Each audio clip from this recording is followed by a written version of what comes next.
Hello everyone, welcome to the 28th lecture of the course Process Equipment Design, and here we are going to discuss design of reboiler, and this topic I have started from the last lecture, that is 27th, where we have discussed different types of reboiler, what is the application of reboiler and how the heat transfer mechanism is taking place inside the reboiler and the respective correlations.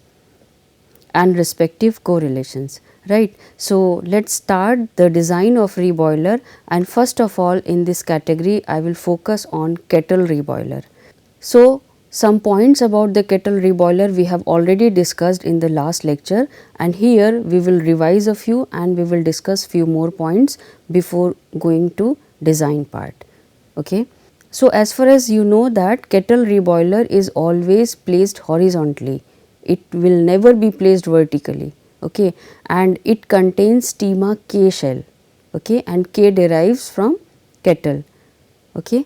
So, this is a specific type of shell which is used only for kettle reboiler, because apart from bundle it also includes the space for vapor liquid separation, right. So, this reboiler basically includes the bundle which may have U tube or which may have straight tubes. Okay. So, this schematic we also have seen in the last lecture along with this. Okay. So, as far as design is concerned, we have different parameters to count. First is the bundle itself, second is this wear, and third is this vapor liquid separation, and third is this vapor liquid separator. Okay. And if you see usually, so if you see what we do usually, if I decide the length of the tube, right, if I decide length of the tube, I automatically fix the length of the shell. Okay. But in this case bundle and shell are not related to each other. If you see the complete length of the shell, that is much more than the length of the tubes. Okay. So, length of the shell is again a criteria. So, length of the shell is again a parameter to be considered in design. Okay. So, in this way the movement of liquid from bottom of the distillation column to the reboiler is through gravity. That point we also have discussed in the last lecture. Okay. So, liquid flows upward across the bundle where boiling takes place on the exterior surface of the tubes, because this is the reboiler which is always placed horizontally, and secondly boiling will takes place on outer surface, that is in shell side always. Okay. There is no combination of kettle reboiler for vertical positioning as well as tube side boiling. Fine. And further we can see that vapor and liquid are separated in the space above the bundle, and vapor flows overhead to the column while liquid flows over a weir and is drawn off as bottom product. So, bottom product of the distillation column is collected from kettle, not the bottom, is collected from kettle reboiler, not the column, right. So, low circulation of kettle reboilers makes it more susceptible to fouling, and oversized K shell gives higher cost to such type of reboilers in comparison to thermosiphon and forced circulation, right. So, how I can reduce the cost of kettle reboiler? When I am inserting the bundle in the column only, that we also called as internal reboiler, if you remember the last lecture, right. So, in that case shell is not required, only bundle is there which is inserted in the distillation column and which is completely merged in the liquid, right.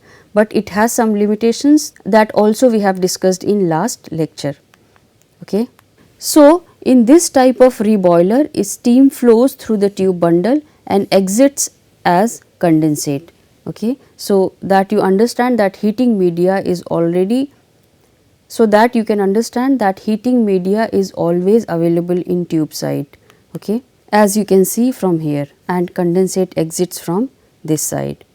Okay. Liquid from the bottom of the tower, commonly called as the bottoms, flows through the shell side. So, in this case So in this case only shell side boiling is considered. There is a retaining wall, or we call that as weir. It is used to separate the tube bundle from the reboiler, okay, and where the residual reboiled liquid, which we called as the bottom product, is withdrawn, so that the tube bundle is kept converted with the liquid all the time. Okay. So, you can see from here we can get the bottom product. So, as far as kettle reboiler is concerned, it has more residence time because it converts liquid into vapor and also separates vapor and the liquid. Fine. So, it has two operation which is taking place in a single unit, and therefore liquid should be there for longer time, okay, and because of that it is more prone to fouling. Okay. So, what is the limitation of the reboiler? So, what is the limitation of kettle reboiler? It is like it should use clean fluid, okay, not the fluid has high fouling tendency. Okay. Now, if you see this schematic, this is basically cross sectional view of kettle reboiler, and if you see bundle is very small in comparison to shell. Okay. Shell dia is this much, and from bottom we get the liquid from the distillation column, and when this liquid come in contact with the tubes at outer surface of the tubes, boiling will take place. Okay. Boiling will take place, and here you see continuously liquid is coming, continuously vapors are formed, and the movement of the vapor will be upward, right. So, what will happen over here, when the vapor moves up, it forms a bubble and then only it is called a vapor. Okay. So, when it moves upward within the bundle, it joins other bubbles. Okay, it joins with other bubbles and bubble size increases, okay, and that bubble size is, and sometimes the size of that bubble is so large that it covers the space between two tubes, okay, which I am saying as the open space for liquid to move. That space is usually covered by the bubbles of vapor. Okay. However, it will not retain there, because whatever liquid is moving from the bottom or whatever vapor is moving from the bottom to upward, it creates sufficient turbulence and break that blanket. Okay. So, continuously vapor is formed, it blocks the tubes, and continuously breaking of these bubbles is also going on. Okay. So, the phenomena is very much complicated over here, and if you see in this diagram we have this line, and this line is nothing but the weir. Okay. This is weir, okay, and this ensures that bundle should always be available in liquid. Okay. And in this case, because bundle is in the liquid, we call this as pool boiling, right, and when the vapor is formed, it carries liquid and when the vapor is formed and moves upward, it also carry some liquid droplet with it. Okay. And here, and therefore, at the outer, and therefore, at this location of the reboiler, we continuously have froth as well as foam, right. So, after vapor liquid separation, this froth separates, and whatever foam is there, that is also separate, and completely vapor moves upward like this, right, and liquid is taking to another side of the weir and exits from that side as the final product, right. So, as far as design of reboiler is concerned, we have to keep in mind all these points like bundle, weir, distillation, and shell dia. Okay. So, in this way we can understand that mechanism of kettle reboiler, as far as boiling is concerned, is not easy. Okay. And we have to start now the design procedure for kettle reboiler, and if I ask you what should be the first step, okay, because my purpose is what? My purpose is to convert certain amount of liquid into vapor. Fine. So, the first step of this reboiler is that what is the heat load of the reboiler, and how I calculate that heat load. I should calculate that based on the amount of vapor, right. So, the first step is to define duty. Okay. So, you already understand that how much vapor you need to generate, and you know the mechanism of generation of vapor, and that is through boiling. It means latent heat is involved over here. Okay. And what happens further when the liquid from the distillation column exits and enters into the reboiler, it passes through a certain pipe, and this pipe has certain length, right. So, some heat loss may take place, and when the liquid entering into the reboiler, is it possible that it will reach less than boiling point of the component, okay, because in distillation column bottom liquid is at boiling condition or it is at boiling point. However, it may not happen when the liquid is entering into the kettle reboiler, right. So, if this is the case, we have to provide the heat for sensible heating to reach the liquid to the boiling condition, and then after that we should consider vapor formation, right. But here as far as duty is concerned, it is entirely based on how much vapor I am generating. Okay. So, m into lambda you should consider over here. Next step is for the fluid placement, boiling fluid should be placed in shell and heating fluid, generally steam, should be placed in tube. Okay. So, here you should not bother about the location. So, here you should not bother about the allocation of the fluid. Boiling fluid should always be in shell side. Okay. So, in this way you allow the fluid to move to shell side or tube side, and next we should calculate the mean temperature difference. Okay. Now, here we will have three different cases.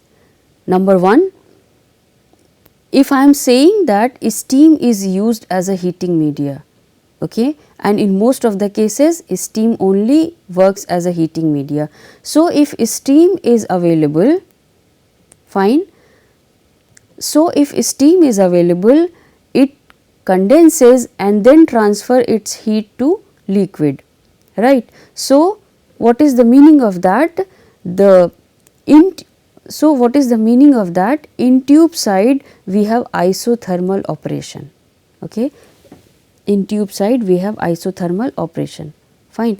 Now, what will happen in boiling side, which is the shell side? Let us say if I am having pure component, okay, so its boiling point will be 1 temperature, okay, and if the fluid is entering at the boiling point, only vaporization will take place, okay, and that will again an isothermal process, fine, because it is a pure component and formation of vapor is at particular temperature, and that is the boiling point of the fluid, right. So, in this case liquid which is available in shell side, it is also at particular temperature. So, isothermal conditions can be obtained in both side of the reboiler. Okay. So, if this is the case, difference of these two temperature will give me delta T mean, right. Second condition is what? When I am having the steam as a heating media. So, there we have isothermal condition. Now, instead of pure compound, instead of pure component, if I am having mixture, okay, so the components available in that mixture has different boiling temperature, fine. So, what is the meaning of that? Vapor will take place at different temperature once the component reaches at boiling condition. It means in boiling side or shell side we have non-isothermal condition, and which is like this, right. So, if this is the case, LMTD you have to calculate, because here I am having continuous variation of temperature difference. Okay. Now, third case may be when I am having any other heating media than the steam. Okay. And if I am dealing with mixture, and when I am dealing with mixture of compound as a feed to reboiler, right. In that case both temperature profiles are non-isothermal. Okay, and if this is the case, you should consider LMTD along with FT correction factor. Okay, so you see the problem and then you see the problem and accordingly find out mean temperature difference. Okay. So, if you see this text, it is basically explaining the same thing which I have already explained, and after that we need to assume overall heat transfer coefficient value, right. Now, once I am having the heat duty, U value and mean temperature difference, I have to find out area and number of tubes. Okay. So, simple if you remember, Kettle reboiler includes straight tubes or U tubes, right. So, we have to find out number of tubes accordingly. Okay. So, as far as area is concerned, that you can find out using this usual expression of heat transfer, A is equal to Q by U delta T mean. Okay. So, once I am having this area, which is basically the heat transfer area, I can find number of tubes as A should be divided by pi d naught L, as we keep on doing in previous equipment, right. So, here again you have to consider L effective instead of L. Okay. Now, here some points you have to keep in mind. If I am considering straight tubes, right, if I am considering straight tube, how you find out L effective? L effective will be L minus twice of tube sheet thickness. Okay. However, what will happen when I am having a straight tube? Usually tube sheet is available only at one side. Okay, because in between we have baffle which works as a support plates, and second tube sheet is not available because I do not have to separate vapor and liquid mixture through the second tube sheet. It can be done through first tube sheet only. Okay. So, in that case L effective should be calculated accordingly. If one tube sheet is there, you have to reduce the thickness of tube sheet once only, right. Now, what will happen in U tube? If you consider this is the tube sheet and this is basically U tube, right, and if you know that length of U tube is, let us say, 10 meter. Okay. So, this is the complete length of the U tube until unless it is not mentioned that it is half of the U tube. Okay. So, if total length you are considering, what is the meaning of that? That total length enters twice to the tube sheet. Fine. So, if I am considering half of the U tube, it is basically called as one leg and it will enter to tube sheet only once. Okay. So, L effective you have to find out carefully. If it is total length of the U tube, you should deduct twice of tube sheet thickness from L to find out L effective. Otherwise, it should be deducted only once if one leg of U tube is given. Okay. Now, further if I ask you, and what should be the number of holes? Okay. If you are considering single length of U tube or the straight tube, this should be number of holes, not the tubes, right.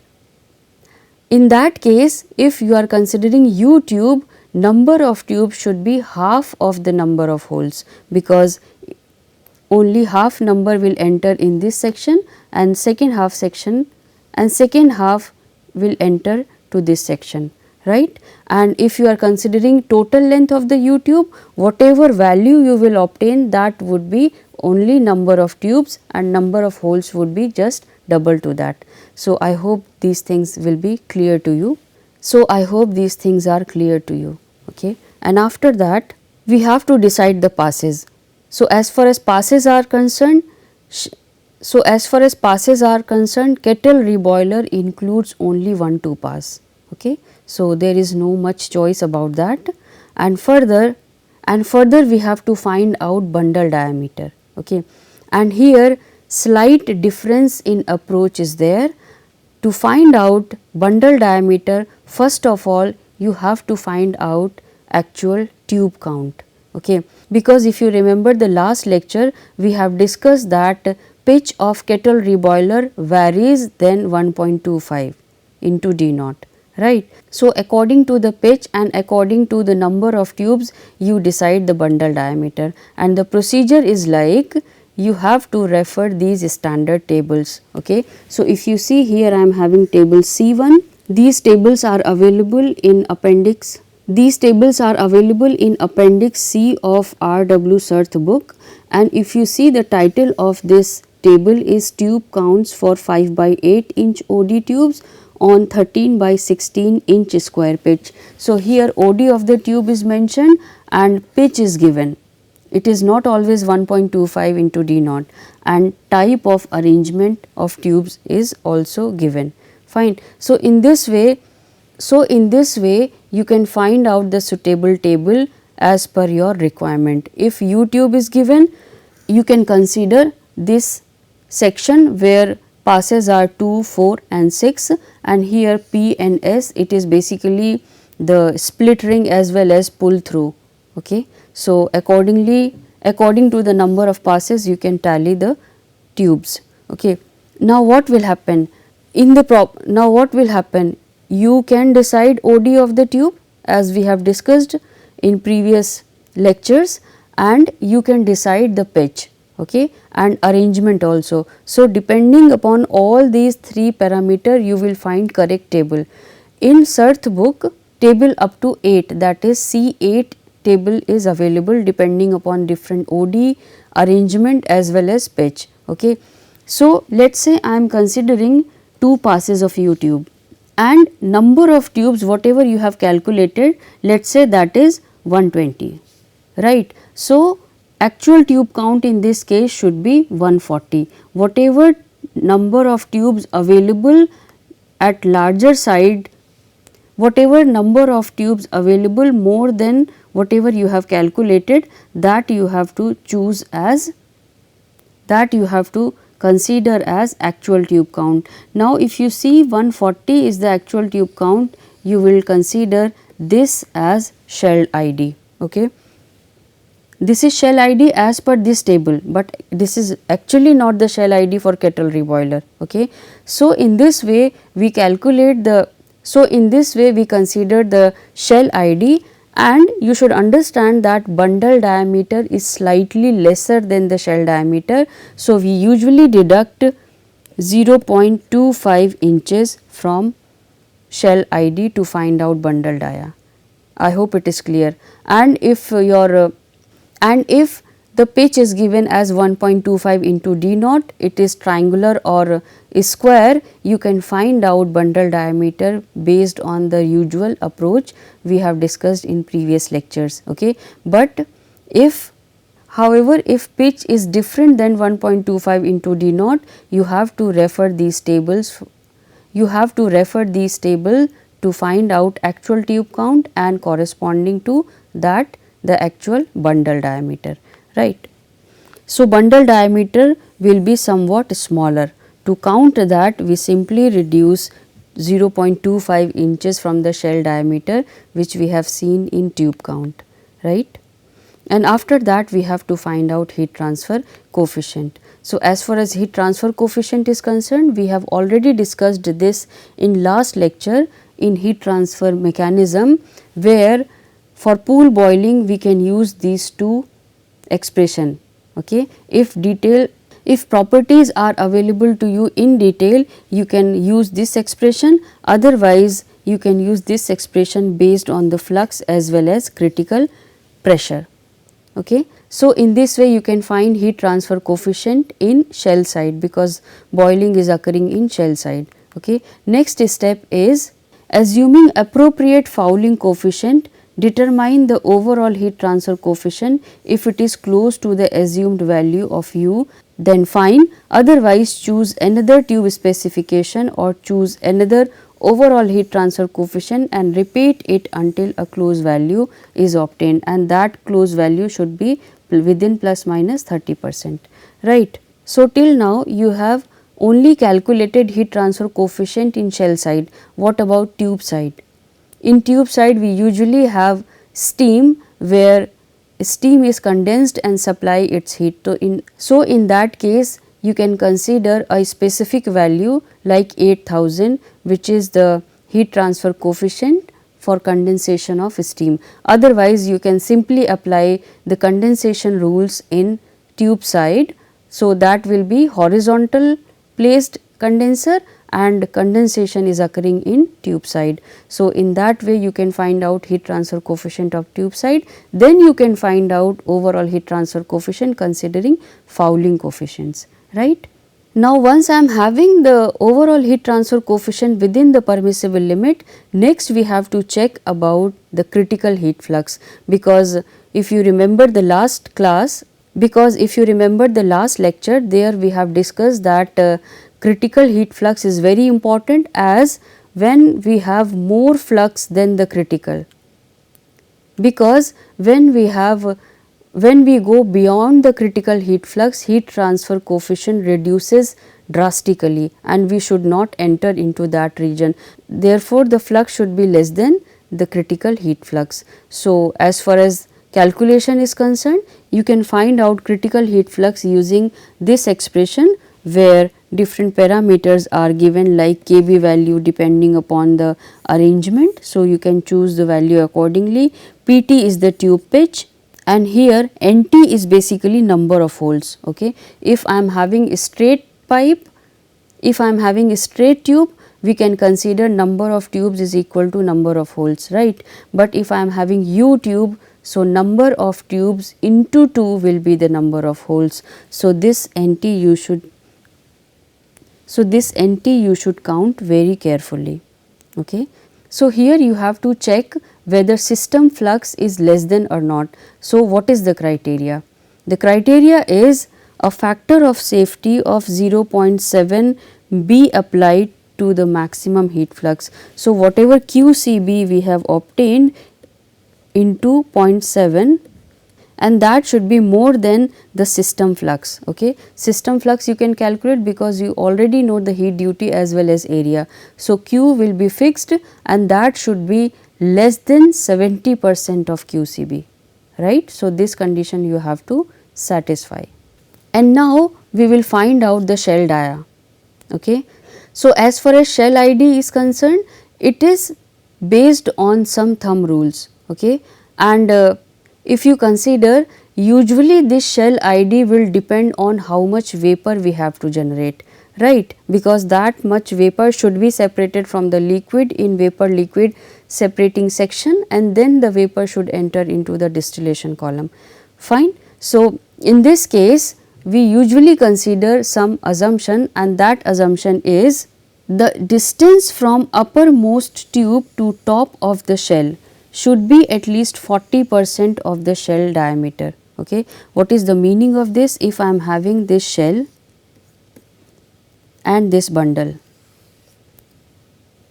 right, and let us say this is weir height. Okay. So this section, this height which we usually call as small h, this height should be 40% of ds, right.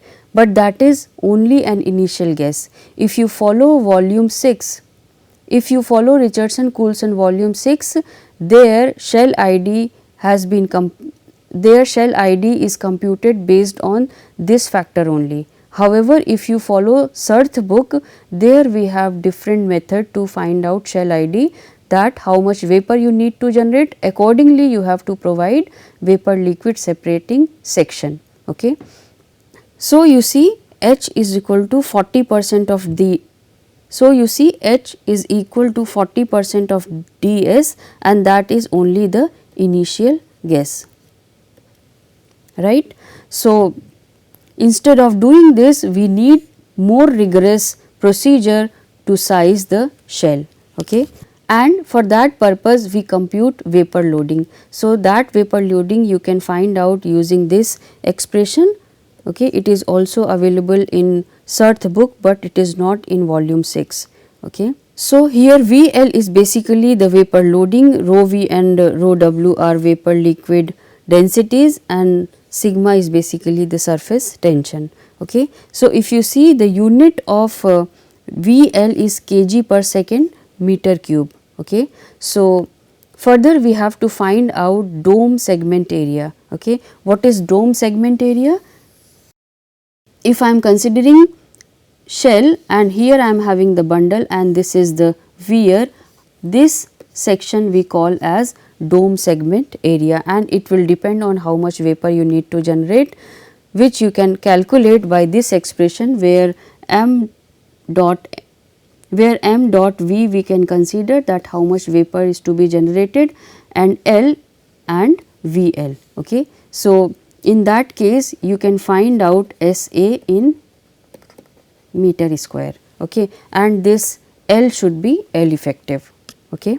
And this L should be L effective of tube, because only that section is available for transfer of heat. However, length of the shell is significantly high than the tube length. Okay. So, once you are having dome segment area, we have to follow some guide. Now, if you are having dome segment area, we should follow a rigorous method. Initially, we will also consider that this H is 40% of shell ID. Okay. Because you do not know the shell ID, so here just I am taking an assumption. So, and further if you focus on this schematic, here H I have taken from this weir height. Okay. So, what should be this height? This height should be equal to, so this height should be more than the bundle diameter, and that we can obtain as bundle dia plus 4 inches. We simply add 4 inch to bundle dia to find the height of weir, right. So, above that we have H, and this section, this height we are representing as dB dash. Okay. And if I am asking you what should be the shell diameter, that should be equal to H plus dB dash, right. So, if I am having H by ds, okay, if I am having H by ds as 40%, then dB by ds should be 60%. I hope that point you can understand. So, here I am having that ds which is equal to dB dash by 0.6. So, here you should consider dB dash. Okay. If I am having H by ds as 0.4. Okay. So, we have to find out area sector factor. Okay. So, from where we can find it out?